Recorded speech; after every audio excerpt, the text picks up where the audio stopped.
Kisah nyata. Bahaya berguru pada makhluk gaib.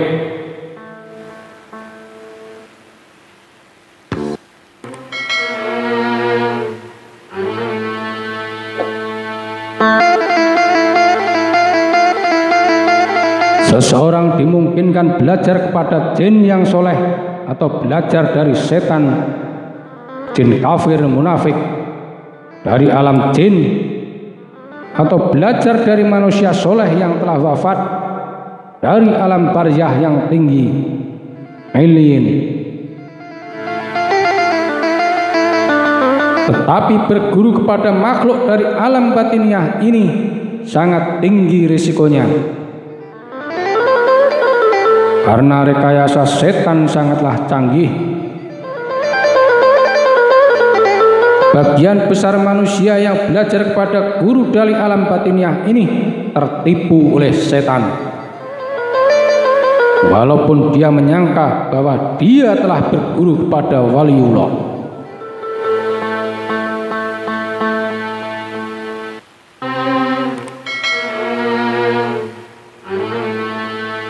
Hanya dengan ridha Allah dan dengan bimbingan Nabi Shallallahu Alaihi Wasallam dan para waliullah, seseorang murid yang belajar kepada guru dari alam batiniah bisa mencapai jalan yang lurus dan tidak sesat.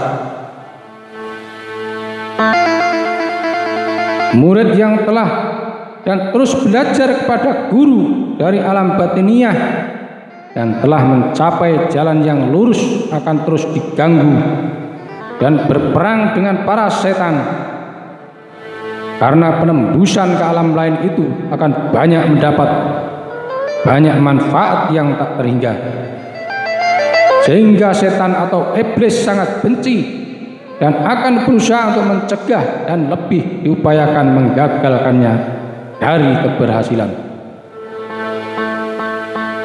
Makanya meskipun belajar ke alam lain, misal alam ruh, alam malakut, itu penting adanya guru mursyid yang kamil dan benar membimbing secara alam jasmani tetap diperlukan. Karena bahayanya belajar langsung ke alam lain dan tipuannya lebih banyak.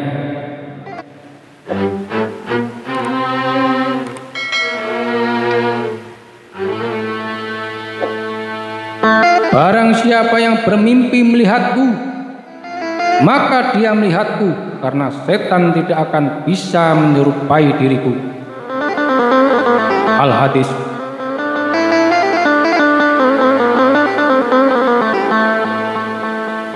Alangkah miskinnya seorang murid jika gurunya hanya orang hidup atau manusia biasa. Suatu saat Imam Al-Ghazali ditanya muridnya perihal banyaknya hadis ahad atau hadis tak populer yang dikutip dalam kitabnya Ihya Ulumuddin. Lalu Al-Ghazali menjawab, dirinya tak pernah mencantumkan sebuah hadis dalam Ihya tanpa mengonfirmasikan kebenarannya kepada Rasulullah.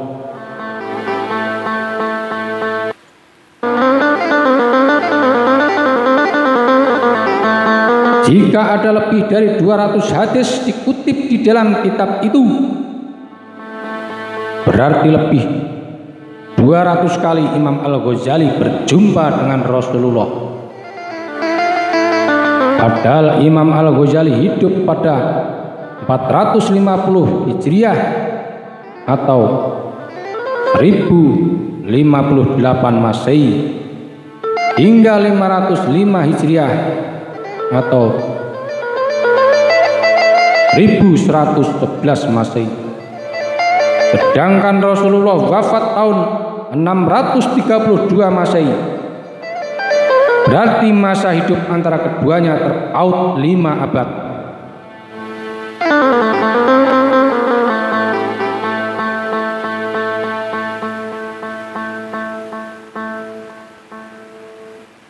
Kitab Ihya yang terdiri atas 4 jilid itu ditulis di menara Masjid Damaskus, Suriah, yang sunyi dari hiruk pikuk manusia.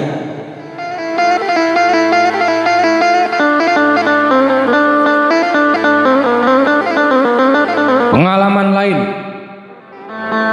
Ibnu Arabi juga pernah ditanya muridnya tentang kitabnya Fusus Al-Hikam. Setiap kali sang murid membaca pasal yang sama dalam kitab itu, selalu saja ada inspirasi baru. Menurutnya kitab Fusus bagaikan mata air yang tidak pernah kering. Ibnu Arabi menjawab, kitab itu termasuk judulnya dari Rasulullah yang diberikan melalui mimpi. Dalam mimpi itu Rasulullah mengatakan, "Quds hadzal kitab Fusus Al-Hikam." Ambil kitab ini, judulnya Fusus Al-Hikam.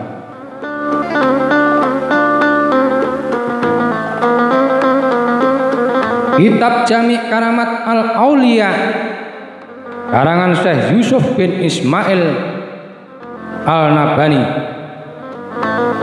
banyak 2 jilid, mengulas sekitar 625 tokoh ulama yang memiliki karomah,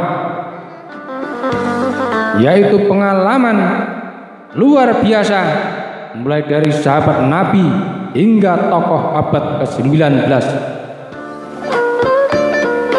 Sayang, di dalamnya tidak dimasukkan sejumlah orang yang dapat dikategorikan sebagai wali yang berasal dari Indonesia.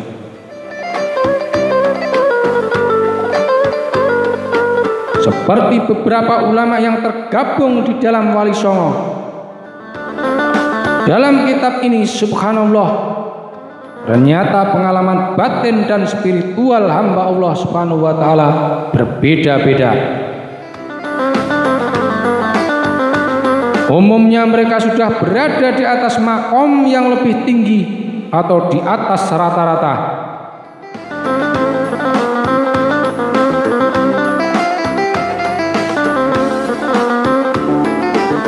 Ternyata alam gaib bagi setiap orang tidak sama.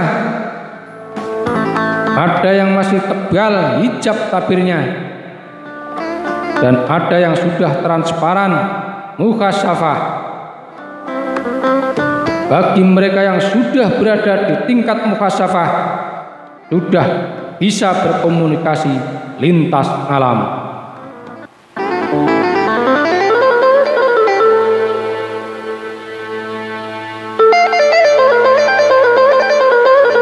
Kalau sepengalaman saya soal hadis sabda Rasulullah Shallallahu Alaihi Wasallam,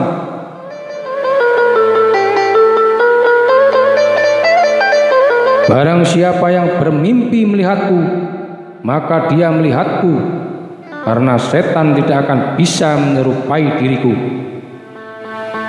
Al-Hadis. Itu maksud hadis begini. Saya akan bercerita ketika Imam Ja'far Shadiq radhiyallahu anhu berbicara kepadaku. Suatu kali saya ingin bertanya soal pertemuan dengan Rasulullah Shallallahu Alaihi Wasallam yang saya alami. Maka saat itu saya bertemu dengan sahabat Abu Bakar As-Siddiq radhiyallahu anhu. Saya bertanya pada beliau dengan pertemuanku dengan Rasulullah Shallallahu Alaihi Wasallam. Lalu beliau menyaranku bertanya pada Imam Ja'far Shadiq. Lalu saya bertanya pada Imam Ja'far Shadiq. Beliau menjelaskan maksud hadis itu begini. Jadi Rasulullah SAW itu tidak pernah bertemu dengan orang yang tidak kedudukannya tinggi. Maksudnya tidak bertemu secara ruh idhofi beliau. Tak ada yang kuat berhadapan dengan kemuliaan ruh idhofi Rasulullah. Hanya orang tertentu saja yang dikehendaki bertemu dengan ruh idhofi Rasulullah. Salah satunya dirimu. Lalu saya bertanya, lalu bagaimana dengan para wali kutub? Apa mereka itu tidak ditemui Rasulullah SAW? Mereka ditemui Rasulullah, tapi ditemui oleh roh biasa, bukan roh asli Rasulullah SAW.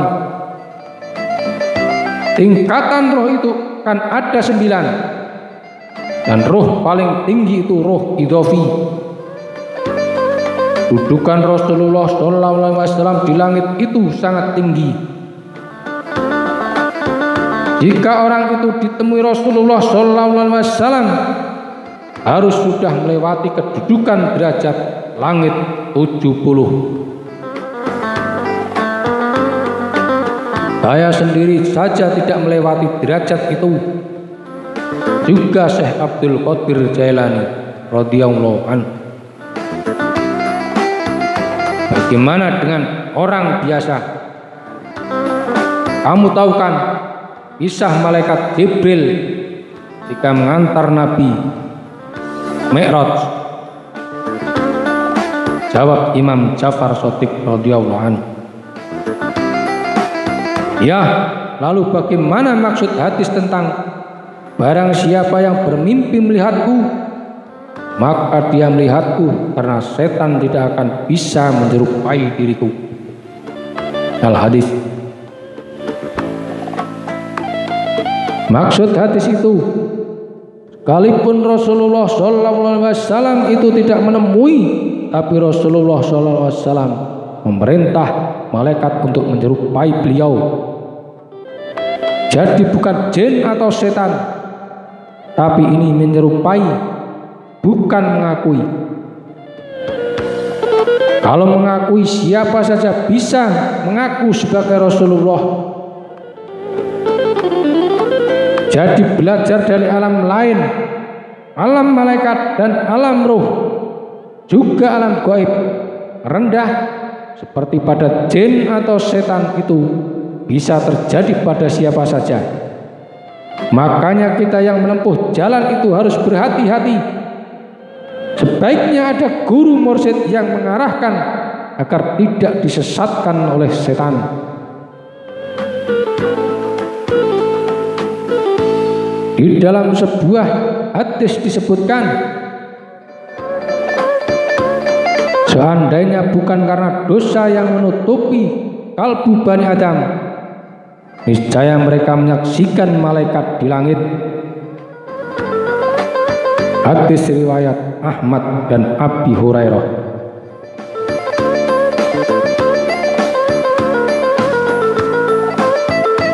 Ulama yang lain menerjemahkan, seandainya bukan karena dosa dan setan yang menutupi kalbu Bani Adam, niscaya mereka menyaksikan alam malakut. Sebaliknya, penghuni makhluk cerdas alam lain yang diistilahkan dalam Al-Quran man fis sama juga bisa menyaksikan hamba-hamba kekasih Tuhan di bumi, sebagaimana dinyatakan Rasulullah.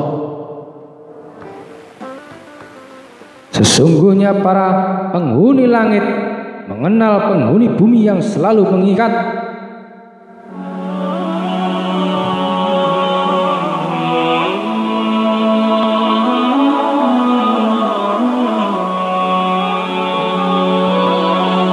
Sesungguhnya para penghuni langit mengenal penghuni bumi yang selalu mengingat dan berzikir kepada Allah, bagaikan bintang yang bersinar di langit.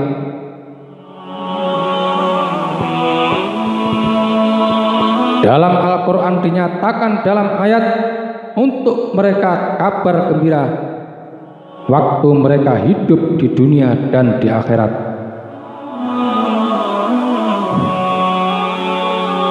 Quran surat Yunus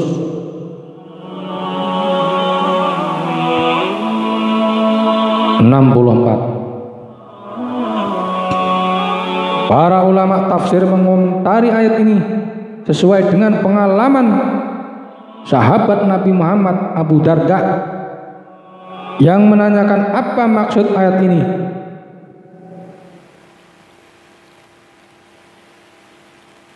Rasulullah menjelaskan yang dimaksud ayat ini ialah mimpi, baik yang dilihat atau diperlihatkan oleh Allah kepadanya.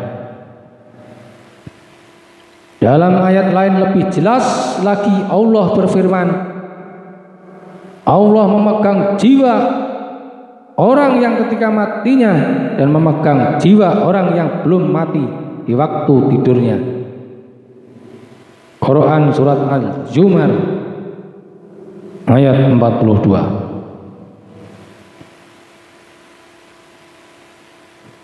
Dalam kitab-kitab tafsir Isyari, ayat ini mendapatkan komentar panjang bahwa di waktu tidur orang bisa mendapatkan banyak pencerahan. Bahkan dalam Al-Quran juga menunjukkan kepada kita sejumlah syariat dibangun di atas mimpi. Al-Manam seperti perintah ibadah kurban. Quran surat As-Saffat 102.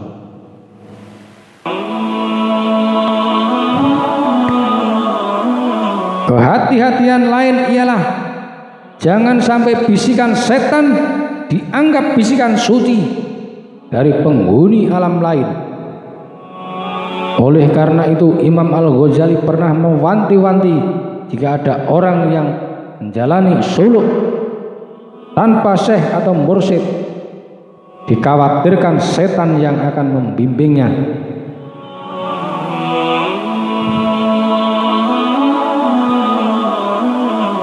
Syekh mursyid ini adalah syekh guru yang mempunyai mata rantai silsilah keguruan yang tidak terputus yang sampai kepada Nabi Muhammad SAW, dan dia diridhoi oleh Allah dan dia diridhoi oleh Nabi SAW.